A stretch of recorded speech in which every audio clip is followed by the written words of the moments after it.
बेटा आज का टॉपिक जो है वो है जीएमटी। जैसे अभी इस वक्त हमारी क्लास में क्या टाइम हो रहा होगा, 8:30 बज रहे हैं या 8:45 हो रहे हैं ना। लेकिन अगर मैं आप लोगों से पूछूं कि यहाँ पर अगर 8:45 हो रहे तो क्या इस वक्त इंग्लैंड में भी 8:45 हो रहे होंगे? नहीं ना। और ऑस्ट्रेलिया में वहां भी दूसरा टाइम। तो जितने भी दुनिया में जितने भी मुल्क के कंट्रीज है, सबके जो टाइम है वो डिफरेंट है। तो ये जो बेटा जीएमटी है ना, ये जीएमटी है इसलिए कि आपको पता चले कि दुनिया में टाइम को किस तरह डिस्ट्रीब्यूट किया है। जैसे फॉर एग्जांपल अगर आप काउंटिंग की बात करते हो, काउंटिंग हम करते हैं ना, अब वो काउंटिंग किससे शुरू होती है? 0 से। और 0 के बाद क्या होता है? +1 +2 +3। और अगर इस तरफ चले जाए तो -1 -2 -3। अब ये जो 0 ये एक रेफरेंस पॉइंट है कि यहां से अगर आगे जा रहे हैं तो प्लस शुरू है और यहां से पीछे जा रहे हैं तो माइनस शुरू। तो इसी तरीके से ये जीएमटी, इसकी जो फुल फॉर्म है वो है ग्रीनविच। ये क्या है? ग्रीनविच। ये एक बेटा जगह का नाम है जो लंदन में मौजूद है। इंग्लैंड है ना बेटा, यूके, उसमें एक शहर है लंदन। Yes sir. उसकी एक जगह है ग्रीनविच। ग्रीनविच एम से है मीन और टी से है टाइम। अब ग्रीनविच जो एरिया है ना, उसको पूरी दुनिया का, पूरी जो हमारी जमीन है ना, उसको एक मीन कंसीडर कर रहे हैं, उसको एक दरमियानी जगह कंसीडर कर रहे हैं जहां से वो टाइम को शुरुआत दे रहे हैं। जैसे काउंटिंग में हम कहां से शुरुआत दे रहे हैं? 0 से। तो इसी तरीके से ग्रीनविच जो एरिया उसको दुनिया का बीच मानकर वो कह रहे हैं कि भाई यहां से वक्त की शुरुआत है। अब यहां से आप शुरू करोगे और फिर यहीं से आप कैलकुलेट करोगे कि दूसरे मुल्क में क्या टाइम हो रहा है। कि अगर मैं इसमें एक ग्लोब बनाता हूं, ग्लोब देखा है आपने ब्लू कलर का जो एक दुनिया बनी हुई होती है? Yes sir. हाँ, तो उसको क्या कहते हैं? अर्थ ग्लोब। अर्थ ग्लोब। अब बेटा उसमें क्या होती है कि अगर आप उसको ऐसे डिस्ट्रीब्यूट कर दो, ये तो बीच आ गया, इसका मीन आ गया, और यहाँ से ऐसे एक लाइन लगा दी। अब जब भी आप ग्लोब को गौर से देखोगे तो उसमें इस तरह से एक लाइनें होती है। देखिए आपने लाइन है, ये लाइन आ रही होती है,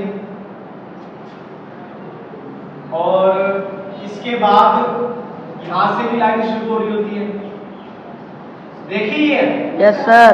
इसी तरह की होती है ना बेटा लाइन है। अच्छा, ये जो लाइन ऐसे हॉरिजॉन्टली जा रही है इसको हम कहते हैं लैटिट्यूड। क्या कहते हैं? लैटिट्यूड। और ये जो लाइन है सीधी जो आ रही है इनको हम कहते हैं लॉन्गिट्यूड।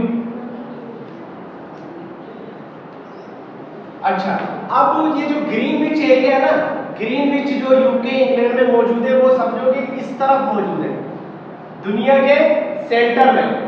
ठीक है। अब उसको हम क्या कहते हैं? जीएमटी। अब इसका जीएमटी तो 0 है, जाहिर सी बात है कि यहाँ से तो शुरुआत हो रही है।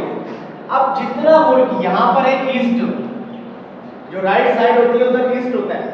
अब जितना ये समझो कि यहाँ पर अगर पाकिस्तान है इस एरिया में, आ रही समझ? तो इसको हम कैलकुलेट कैसे करेंगे? ये जो एक लाइन देख रहे हो, ये हर लाइन है 15 डिग्री के बाद। कितने डिग्री के बाद? 15 डिग्री। और ये जो ग्रीनविच है ये मौजूद है 0 डिग्री पे। ठीक है, बीच में ना सेंटर में ये 0 डिग्री। अब हर 15 डिग्री के बाद 1 घंटा चेंज हो जाता है। कि फॉर एग्जांपल अगर ग्रीनविच में 12 बज रहे हैं, ठीक है, तो जो इस तरफ जो एरिया है ना, तो उसका टाइम जो है वो इंग्लैंड से 1 घंटा आगे का होगा। तो मतलब अगर इस तरफ हम जाते जाएंगे तो +1 +2 +3 और यहाँ पे -1 -3। अब जो पाकिस्तान का जीएमटी है, जब भी आप मोबाइल चलाओगे ना और टाइम पर जाओगे तो वहां पर लिखा होगा इस्लामाबाद या कराची +5 जीएमटी। क्या लिखा होगा? 5 जीएमटी। अब 5 जीएमटी लिखा हुआ है तो इसका क्या मतलब है? कौन बताएगा? जैसे अगर +1 जीएमटी था तो वो 1 घंटे आगे था इंग्लैंड से, और अगर 5 है +5 तो कितने घंटे आगे होगा? 5 घंटे, है ना। 5 घंटे जो है पाकिस्तान इंग्लैंड से आगे होगा।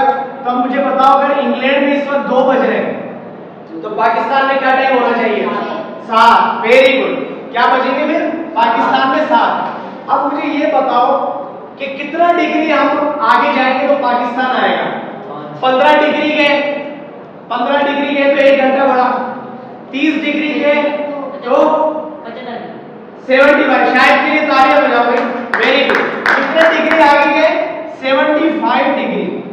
जीएमटी जो मीन है ना, जीएमटी, उससे जब आप 75%, 75% या 75 डिग्री आगे जब जाते हो तो फिर पाकिस्तान यहाँ पर मौजूद होता है। 1 2 3 4 और आगे जैसे अर्थ घूमता है तो यहाँ पे 5, फिर यहाँ पर क्या मौजूद है? पाकिस्तान।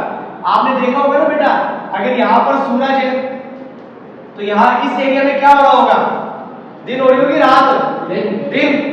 और इस तरफ सूरज है तो यहाँ पर इस तरफ क्या हो रही होगी? रात। अर्थ इस तरह से ना, अगर इस तरफ आ गया सन और तो इस तरफ क्या होगी? रात होगी, और यहाँ पर जो है दिन हो रहा होगा। Very good. अब आया समझ में आपको? अब सेम मिसाल लेते हैं इस तरफ, जैसे अब यहाँ पर है ना, तो अमेरिका जो है यूएसए वो यहाँ मौजूद है, तो उसका जो जीएमटी आता है वो आता है -7। कितना आता है? -7। तो अब मैं पूछता हूँ कि अगर इंग्लैंड में, यूके में जो टाइम है वो हो रहा है 7 बज रहे वहां पे, ठीक है, तो यूएसए में कितना हो रहा होगा? 12। क्या बज रहे होंगे फिर वहां पे? 12। क्यों? क्योंकि वहां पे क्या है बेटा? -7। आ रही है समझ? अब जो बेटा, अब ये चीज देखो आप, पाकिस्तान के जो करीब मुल्क है जैसे यूएई है, दुबई वगैरह जो है शहर, दुबई है, इंडिया है, बांग्लादेश है, इसमें और पाकिस्तान के वक्त में कितना डिफरेंस होता है? सिर्फ 15 मिनट का, आधे घंटे का, ज्यादा से ज्यादा 1 घंटे का। आइए समझ क्यों? क्योंकि वो क्या है? पाकिस्तान के नेबरिंग कंट्रीज है, तो वो भी पाकिस्तान की क्या है? करीब करीब लाया करते हैं। वो 15 डिग्री के फर्क से लाया नहीं करते। हो सकता है किसी का 7.5 डिग्री दूर हो, कि अगर पाकिस्तान यहाँ पर है तो इंडिया बीच में, तो 7.5 डिग्री का अगर फर्क आ रहा है तो क्या होगा? आधे घंटे का फर्क आएगा, है ना? तो हो सकता है वो आधे घंटे, अगर पाकिस्तान यहाँ है और इंडिया पीछे है तो वो आधे घंटे पीछे होगा, और अगर वो आगे की तरफ है तो आधे घंटे क्या होगा? आगे होगा। आगे समझ किस तरह से टाइम डिस्ट्रीब्यूट किया है? तो जीएमटी बेटा ग्रीनविच मीन टाइम है। ग्रीनविच है एक मुल्क, उसका शहर का नाम, जगह का नाम जो लंदन में मौजूद है, वहीं से सारे रेफरेंस पॉइंट लिए जाते हैं पूरी दुनिया के। यहाँ से टाइम शुरू होता है जो दूसरे मुल्क को भी डिस्ट्रीब्यूट होता है, और हर मुल्क का एक अपना जीएमटी है। अगर आपसे कोई सवाल करे कि पाकिस्तान का जीएमटी क्या है, तो क्या जवाब है? +5। Very good. आगे समझ क्या है? +5। पाकिस्तान मतलब इधर अगर 1 बज रहा है तो पाकिस्तान में 6 बज रहे होंगे, ठीक है? 2 3 4 5 6, तो क्या टाइम होगा? 6 बज रहे होंगे। तो जीएमटी ये प्लस, अब आपको ज्यादा समझ आएगा, आप इससे रिलेटेड कोई वीडियो देखें तो इंशाल्लाह जो डिजिटल हॉल में जाएंगे तो इसी से रिलेटेड, जीएमटी से रिलेटेड कोई वीडियो चला देंगे और उसको आप सुनकर और अपना कॉन्सेप्ट पक्का कर सकते हो। आगे बेटा समझ? Yes sir. आया समझ?